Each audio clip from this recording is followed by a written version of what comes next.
गोविन्दाय नमः। ॐ विष्णवे नमः। ॐ मधुसूदनाय नमः।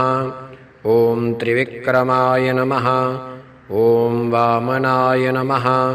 ॐ श्रीधराय नमः। ॐ ऋषिकेशाय नमः। ॐ पद्मनाभाय नमः। ॐ दामोदराय नमः। ॐ सङ्कर्षणाय नमः। ॐ वासुदेवाय नमः। ॐ प्रद्युम्नाय नमः। ॐ अनिरुद्धाय नमः। ॐ पुरुषोत्तमाय नमः।